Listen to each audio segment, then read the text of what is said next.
Hi friends, कशा आहात सगळे? मजेत ना? मस्त रहा, स्वस्त रहा. रेशू किचनमध्ये तुमचे स्वागत आहे.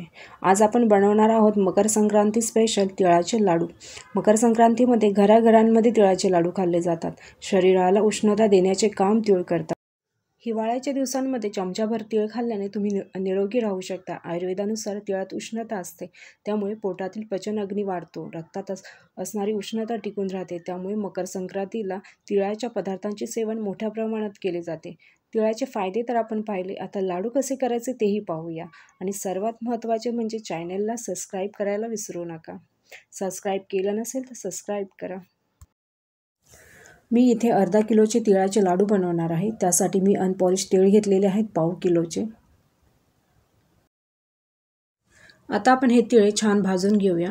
तीळ भाजताना कढई जाड घ्यावी, त्यामुळे तीळ हे छान भाजले जातात. गॅसची फ्लेम ही एकदम लो ठेवायची, त्यामुळे तीळ हे छान भाजतात. अनपॉलिश तीळमुळे काय होतं, लाडूला छान चव येते. तुम्हाला जर पॉलिशवाले तीळ यूज करायचे असेल तेही तुम्ही यूज करू शकता. हे पहा, छान आपले तीळ भाजले गेलेले आहेत. छान असा लालसर थोडा कलर आलेला आहे. हे जर तीळ जरा खाऊन बघितले तर तुम्हाला जरा क्रिस्पीपणा त्यामध्ये जाणवेल. हे आता छान आपले भाजले गेलेले आहेत. हे पहा, छान असा कलरसुद्धा आलेला. हे आता आपण काढून घेऊया. मी इथे 1.5 वाटी शेंगदाणे यूज केले आहेत. हे आपल्याला भाजून घ्यायचे आहेत.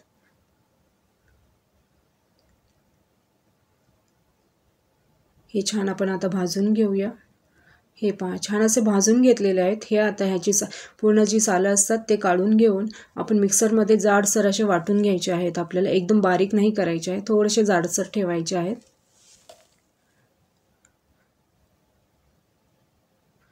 हे काढून घेऊया आता आपण. हे पहा, अशी जरा जाडसर मी हे वाटून घेतलेले आहेत मिक्सरला.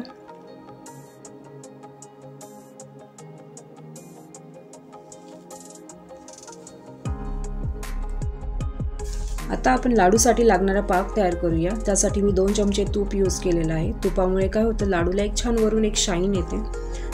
आता यामध्ये आपण गूळ ॲड करूया. पाव किलो तिळसाठी मी पाव किलो गूळ घेतलेला आहे.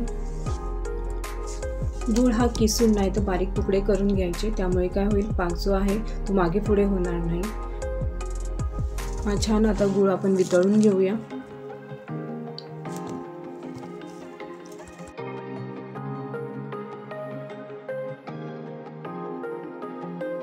पाक आपला तयार झाला आहे की नाही हे पाहण्यासाठी प्लेटमध्ये थोडं पाणी घेतलेलं आहे मी. त्यामध्ये 2 ते 3 थेंब मी पाकाचे टाकलेले आहे. पाकाला जर हात लावला तर हे पहा, पूर्ण जेलीसारखा दिसत आहे. म्हणजे आपला पाक अजून तयार झालेला नाही आहे. हा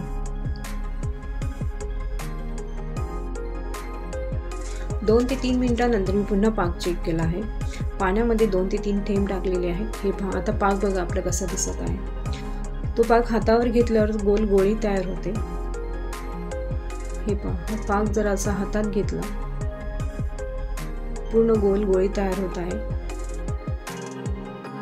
हे पहा, म्हणजे आपला पाक तयार झालेला आहे लाडूसाठीचा.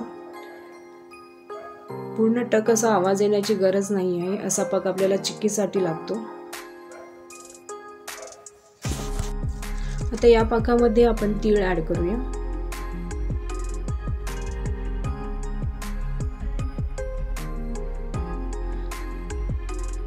वाटलेले शेंगदाणे,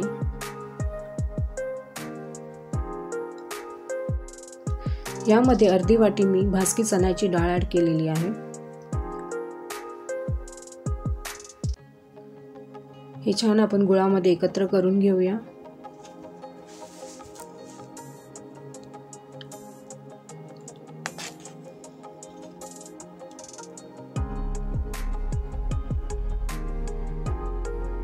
आता यामध्ये मी वेलची आणि जायफळची पावडर मी ॲड केलेली आहे, त्यामुळे एक चांगली टेस्ट आपल्या लाडवाला येईल. आता हे मिश्रण आपण 5 मिनिटं लो फ्लेमला ठेवून देऊया. 5 मिनिटांनंतर मी गॅस बंद केलेला आहे. आता आपण लाडू तयार करायला घेऊया. हाताला थोडंसं पाणी लावून आपण लाडू करूया. त्यामुळे काय होईल, सारणाचे जे चटके आहेत ते आपल्या हाताला बसणार नाहीत. हे छान असे हातावरती वळून घ्यायचे. बघा किती छान मस्त गोल गरगरीत असे लाडू तयार झाले आहेत आपले. सारण खूप गरम असतं, त्यामुळे थोडंसं पाणी लावायचं, हाताला जास्त लावायचं नाही आहे. आणि असे हातावर घेऊन छान लाडू तयार करून घ्यायचे आहेत. हे बघा किती छान मस्त लाडू आपले तयार झाले आहेत. खूपच छान. तर आजचा व्हिडिओ तुम्हाला कसा वाटला हे कमेंटमध्ये नक्की सांगा. व्हिडिओ आवडला असेल तर लाईक करा, शेअर करा आणि सर्वात महत्त्वाचं म्हणजे चॅनलला सबस्क्राईब करायला विसरू नका. आणि बाजूला दिलेल्या बेल आयकॉनलाही क्लिक करा. आणि मकर संक्रांतीच्या तुम्हा सर्वांना मनापासून हार्दिक शुभेच्छा. पुन्हा भेटूया आपण नेक्स्ट व्हिडिओमध्ये. तोपर्यंत धन्यवाद.